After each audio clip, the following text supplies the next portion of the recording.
Batman Returns I always liked, but looking at it technically, it's a bad movie. You have to understand, I've watched this movie dozens of times over the course of 30 years. It looks good. It sounds good. But that doesn't inherently make it good. I did watch Batman Returns last night, and I have to say, I watched the first Batman film a couple weeks ago. The one with, Jack Nicholson, Michael Keaton. It was good. It's good. I came to that realization we talked about the other day where it's really just a monster movie. The Tim Burton movies are in the structure of a classic monster movie. You'd think Wolfman, Frankenstein, that type of thing. And,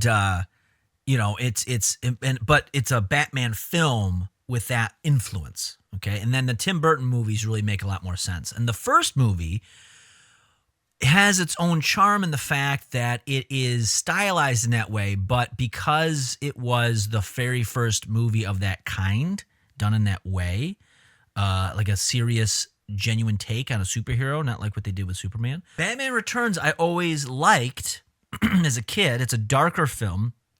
It's even more of a monster film. In fact, Bruce Wayne, Batman, there is no story for him. He has no arc of a story, of a character. Right? In the first film, there is kind of a story. There's a little bit of like, he is Batman. He has to rectify deal with the fact that his parents are dead, and he's now found the man that inspired him to become Batman, and that's who the enemy is. It really has a lot of tension there, a lot of emotional things at stake. The second film, he's more in the background, but okay, the film's more about the villains because they make the movie. They're the real story, and he's just there to stop them. Makes sense. I watched it last night, and I have to say, as I rewatched it with attempting to have like clearer eyes in it, like critical eyes, it's a bad movie. And I hate to say that because I actually like it, but I want to like it. It means a lot to me. It's, nostalgia purposes. But looking at it technically, it's a bad movie. The writing is bad. The pacing is bad. The Tim Burton wanting to have everything as real sets actually makes the world look so much more smaller and fake. It feels like I'm watching a stage play. Granted, I'm watching it in 4K Ultra HD, so I'm watching it in a way that probably wasn't intended.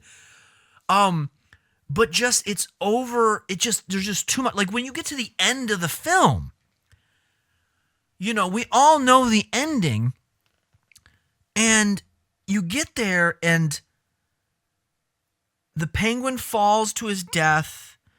It's Selina Kyle reveals she goes to try to kill Max Shreck at the very end, and Batman tries to stop her, but she's like, you can't stop me. And the tension there between I see what they're trying to do, but it just doesn't make any sense. Her whole character is unnecessary to the movie. The Catwoman character is completely unnecessary to the film. And because it actually takes you out of it more than if it was just the Penguin. The Penguin has an interesting, what they should have done is they should have had the Penguin be the character, Max Shreck be the character, and have Batman have to work more behind the scenes as Bruce Wayne to try to figure out how to stop it, because it's more interesting that way. You have Batman, who is a very rich kind of celebrity in that city and integral to the politics of that. You have Max Shreck, this corrupt business owner. Then you have the whole mayoral arc of Max Shreck trying to recall the current mayor so he can get this power plant scam in order, and then he uses the Penguin as the fill-in role to run the recall election. The Penguin has no interest in it because his whole interest is so rooted in just being a literal monster, where he wants to literally, his whole plan is to come up from the sewer so he can go and exact his revenge and kidnap and drown and murder all the firstborn sons of Gotham. It's a very dark, almost biblical type of story, and it works. It's good. If you were to be in a pitch room, I understand how they got that film made.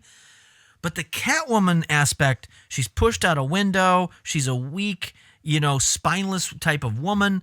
overpowered by the patriarchy type of thing, pushed out a window and revived via cats. Like, I was watching that scene, and for the very first time since I've watched it over 30 years ago, I'm like, what is going on here? Wait a minute. This doesn't make any sense.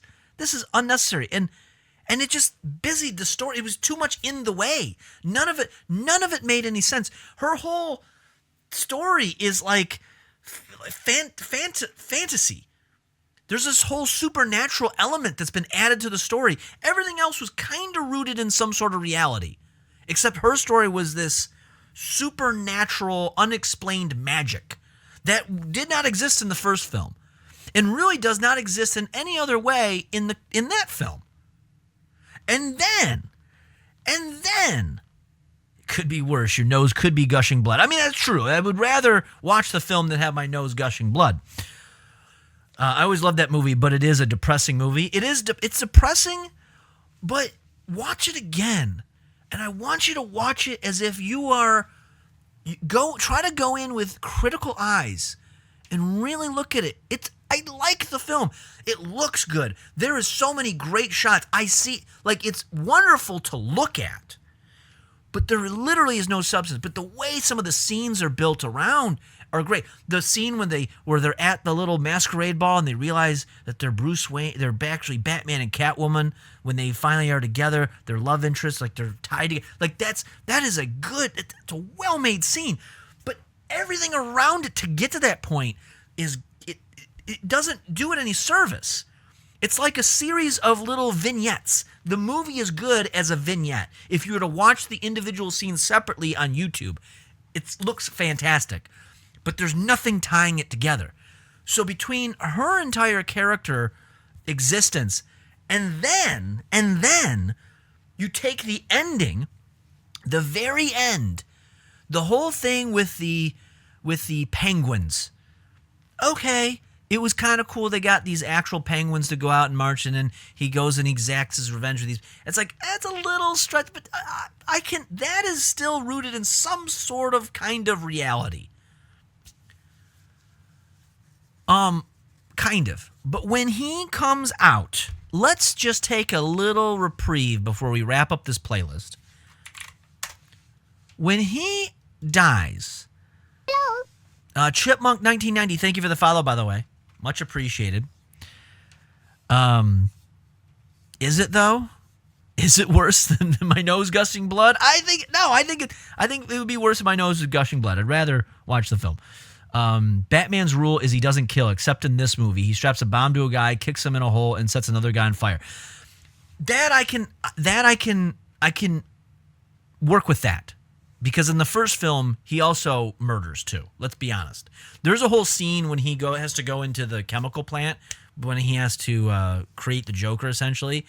You can tell that they reshot it. I did look this up. They had to re-edit part of it, where he shoots the grappling hook at a guy's and hooks him and pulls him over the ledge. That was supposed to go in his neck and kill him. And then they were like, oh, wait, you got to change it. Make it look like all of a sudden it grabbed his coat and he's just dangling there. And that's why the edit, if you go back and look at it, the edit looks weird. It looks like they superimposed that guy over there. He's supposed to be dead. So he was supposed to, because you got to understand, Tim Burton made that as a monster movie. So Batman is a monster that no one understands. The Joker he creates a monster of the Joker that people don't understand. And now it's these two monsters having to duke it out. It's a monster movie.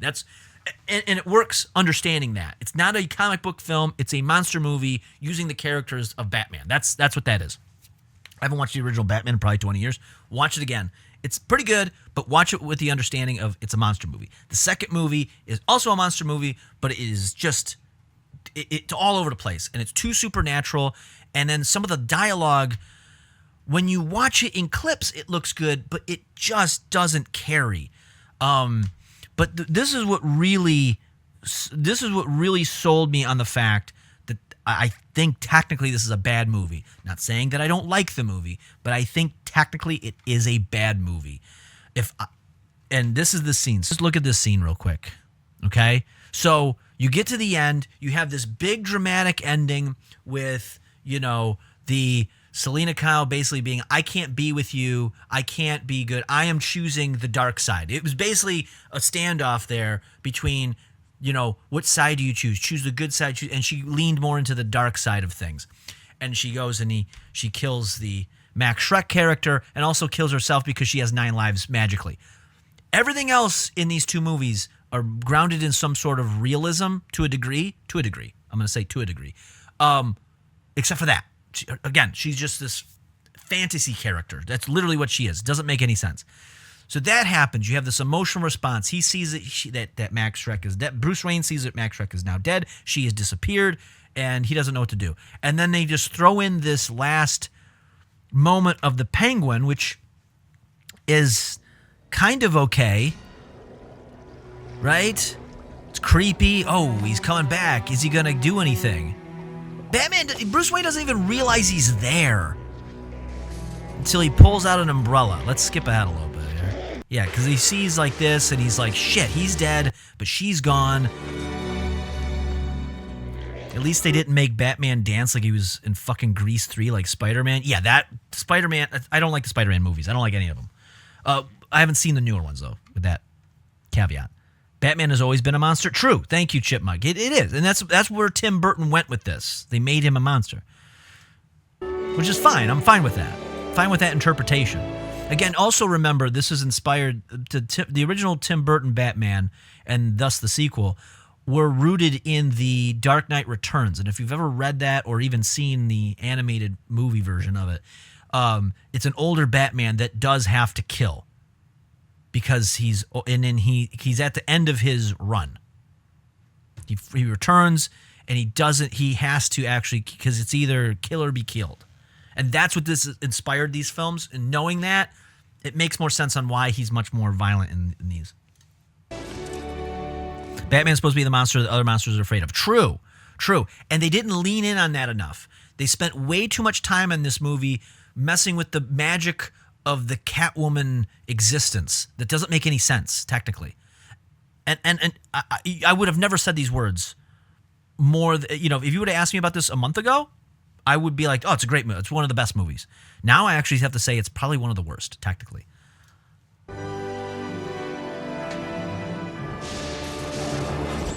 I mean, don't get me wrong though. The way these scenes are shot, I mean, just. They do such a great job of making this movie look good. I mean, just those little things like that, just the little scenes they would do with Michael Keaton, where it's just like every time they have him on screen, they put him in this great dramatic type of, position. Just look at the way he whips around. He just looks like official. Like it's a beautiful the way he does that transition. Like, man, they got these shots down good, right? But then.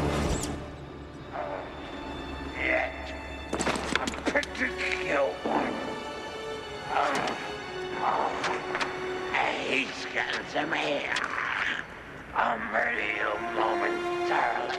Okay, this is all fine. I'm fine with all this. This is a very kind of, again, the Penguin story is more of a biblical, almost Shakespearean in a way, type of themed story arc. So this is, and also look at this movie as if it was a stage play, because that's how they filmed it. Everything is on a real set because they had like an unlimited budget, and Tim Burton went bananas.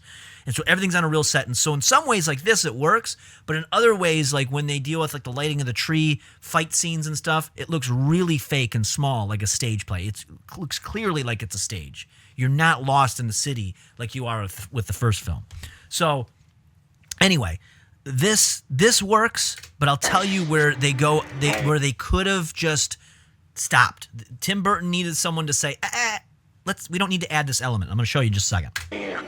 Why is it in Russian? Because it's a bootleg off of YouTube. That's why. Drink of ice water.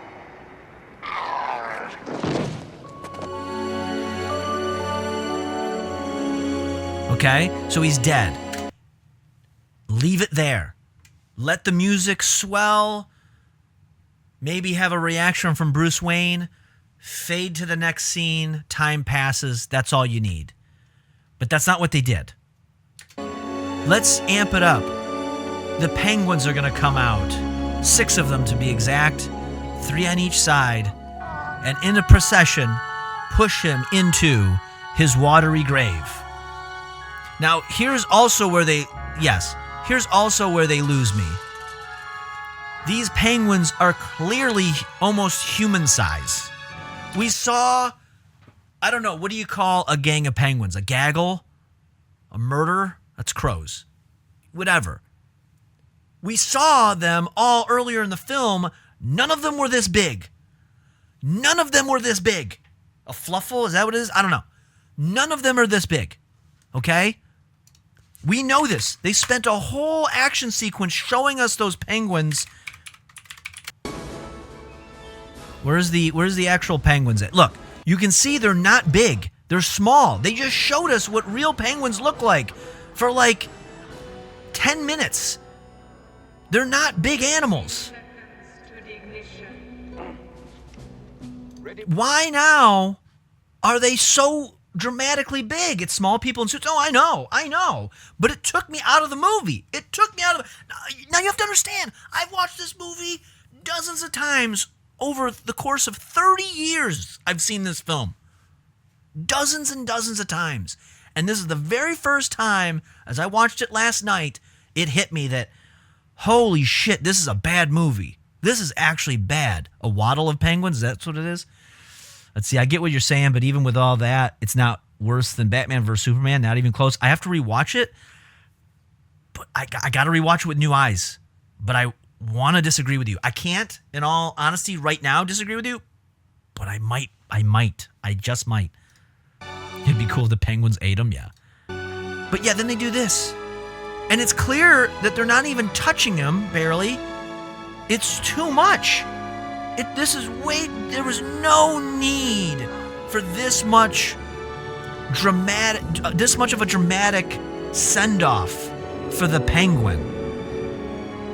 They just needed his dead corpse, dead on that slab of rock, and move on to the next scene. This is filler? Yeah, it could have been cut. This is one of these scenes that you hear about, like, oh yeah, you should see the deleted scene, and you're like, oh, I get why they deleted that. Yeah, it really detracted from the film. Like, someone needed to go to. I want to know what they left on the cutting room floor of this film now, because if this is what made the cut, because there's an editor that works on the movie with Tim Burton, is like, hey, I think we need to cut this. This detracts. It doesn't add. And this made it. They're emperor penguins, one of the largest breeds, so not really too out there. Slit, you're being contrarian. Stop. Just stop. Just stop. We just saw what they looked like. We just saw what a gang of them look like. They're not that big. They're not. Look, these are all of his penguins, all of them. What, he's got a special set of 6, coincidentally, in case he dies? That makes no sense. He's got all kinds. Yeah, but he's got exactly 6 emperor, just hidden. By the way, just hidden behind. Just hidden. You've never seen them before, and they're just hidden behind this rock? Come on. You're being a contrarian. You're being a contrarian. It doesn't make any sense. Yeah, super hidden behind his rock throne, just in case. It was too much. And that's really, I sat there. I looked at the Dunkachino. He was sitting next to me. I go, what the fuck was that? What the fuck was that?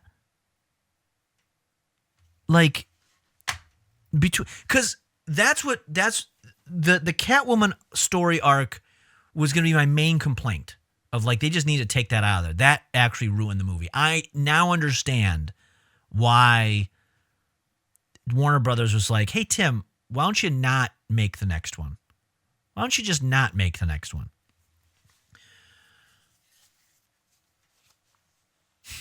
There is Chatterbait mods.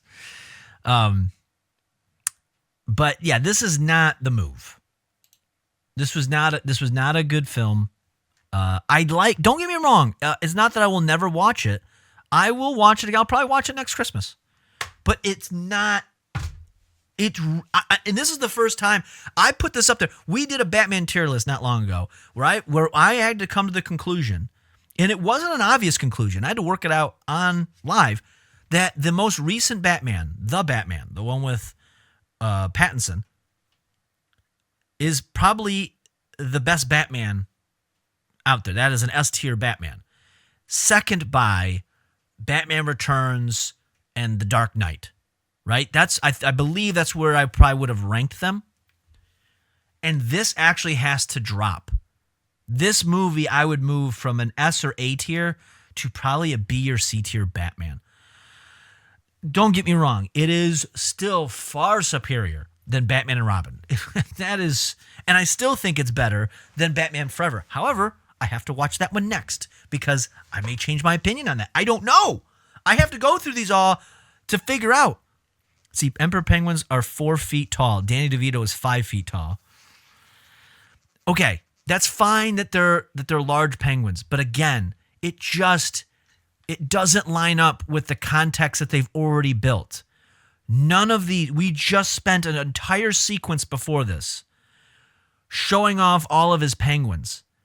So while factually you may be correct, it doesn't make sense to then have just these random 6 come out and like they're anthropomorphic penguins to send him up. It's unnecessary. It detracts.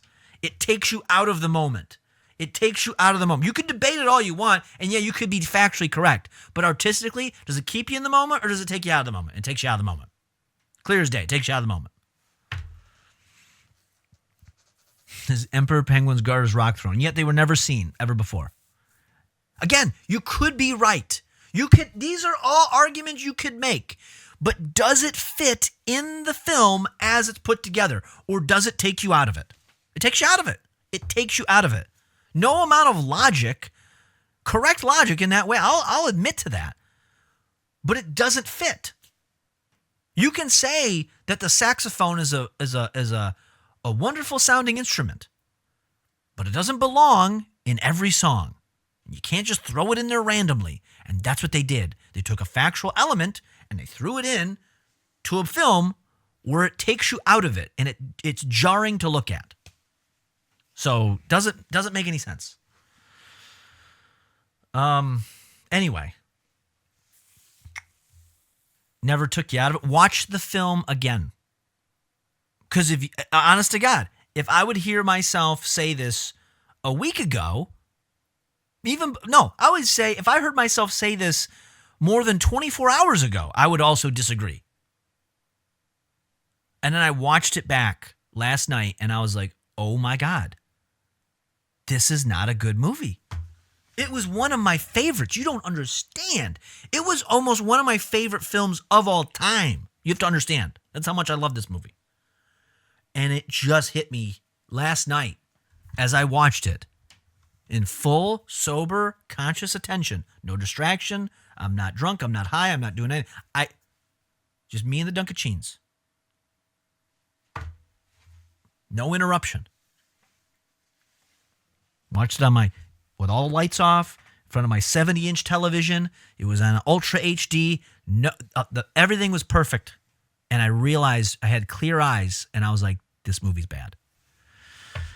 Your movie rants are the best. S tier round. Thank you. But this is, this is what I mean. It was a solemn moment, so it warranted having special penguin.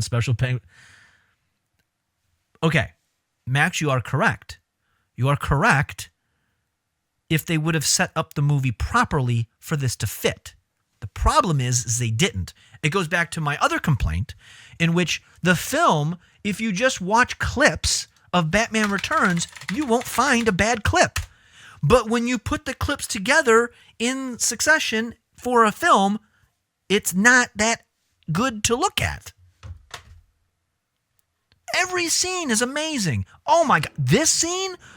Oh my God. When I watched this last night, chills. And I've seen this so many, probably 50 plus times in my lifetime.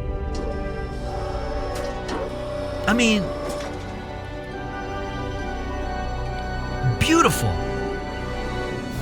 No Batman film ever has come out with as great of a reveal of the call of Batman and Bruce Wayne getting the call. No movie ever has had such But what did they do with it? It looks amazing, but there's no substance. This entire movie is form over function. It looks good. It sounds good. But that doesn't inherently make it good because the story is not good. The weakest part, then the most important part of anything creative is the story. And the story is bad. And it's made worse by the fantasy elements of Catwoman being revived by just a gang of cats randomly. How does that fit into a world where the Joker is a gangster whose face is scarred from an accident and is nearly killed in a vat of acid? We understand there's an element of disbelief we have to suspend in all these films. I get it. But we're trying to root it in reality to some degree. The Penguin is not just some fat guy who acts like a penguin, but he's actually a physically deformed, birth defected, person who is genuinely evil, cast away into the sewers and exacting. That works. Woman thrown out a window, revived by cats. How does that fit? How does that fit at all? Doesn't. Oswald Cobblepot Bible thump. They don't need to foreshadow big penguins. You're missing the point entirely, Slit. You're just looking to be to go against the grain. But look at this is beautiful. But here's an example of how these big set pieces, while they do look good, watch it as a stage play. These types of scenes work. That ending scene that we've seen works. What doesn't work are these scenes. We want the big guy. The guy who runs This the is show. okay. But once you zoom out, What do you want? Not you. Shrek. You'll have to go through me. and this guy took me out of the movie too. He's supposed to be Christopher Walken's son, and he does a terrible Christopher Walken impression. There's a charm to it, but it isn't good. Like, I don't hate it. There's some charm to it, but we have to admit it's not good. Chip. Dad, go. Save yourself. Dad, go. Okay, but let's get into some action sequences. The world looks tiny on this set. This city looks tiny. It looks cramped. It looks small. It took me out of it. It doesn't look real. I understand they don't have CGI, or they did, but they didn't have CGI like they do now to make everything look big. But it just doesn't. This works. Sets like this work. Let's zoom out here. And then the Batmobile, this is where they started to get... You ask yourself, how did we get to Batman and Robin, where everything was so corny and so, like none of this fit into reality, right? And it's just clearly for a toy. It actually started here, and let me explain. I watched this scene, which as a kid I thought was funny, and I'd always make my little Batmobile do this move to people, right? Fire breather. How do you stop a fire breather? Setting people on fire. I mean, don't get me wrong. All of this looks good so far. I don't like the big city set, though, that they keep reusing. Because after you see this entire set for the fourth time by the end of the movie, you realize, like, oh, every city scene is this same 4-block radius. They don't show you anything else. Hold on.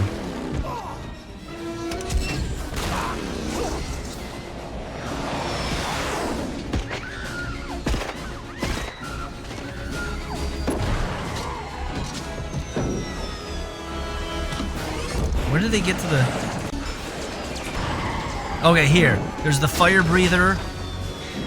And then this move. What is the purpose of this? Don't get me wrong, it looks cool.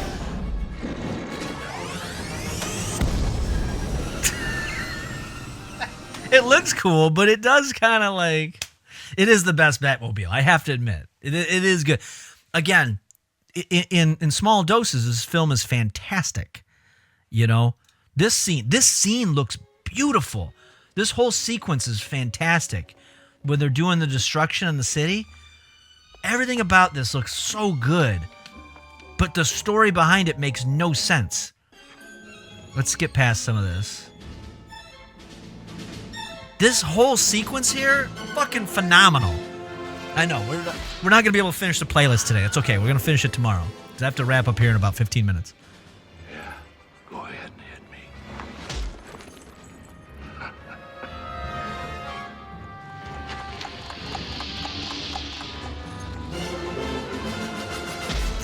It's just so cool.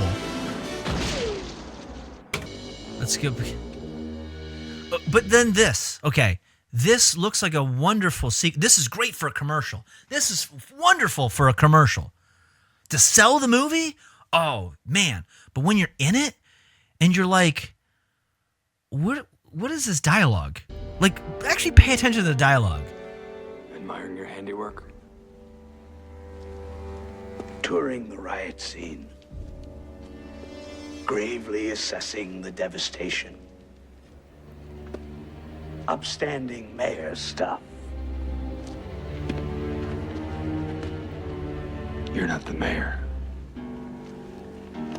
Things change. What do you want? The direct approach. I admire that in a man with a mask. What is this dialogue? Is it just a commercial? It's just, I complained about The Dark Knight being the dialogue is only headlines. This is worse in that way. But hear me out. This is good. And this scene is emblematic of the problem with this film, where this, you're in it. You're sucked in. You want to see these two face off. You want to do it. And then You don't really think you'll win, do you? the tension's at an all-time high. Things change. And then it's just interrupted. Just interrupted with... This scene is the movie in a nutshell. Honest to God.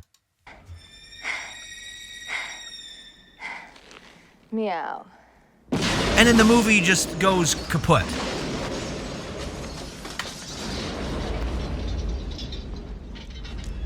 Like the whole gimmick of the Penguin needing to team up with the Catwoman just so he can get laid. Like it just, like the story just doesn't. She doesn't need to be in this movie. She doesn't need to be in this movie. Separate movie entirely would have been great. But not this one. This doesn't even make sense. How is she climbing this? That doesn't make sense. And I'm not someone to do like, the physics don't work here. Like I'm not that type of guy typically, but it just takes me out of it so much. And I want to like this film. I truly do. Anyway.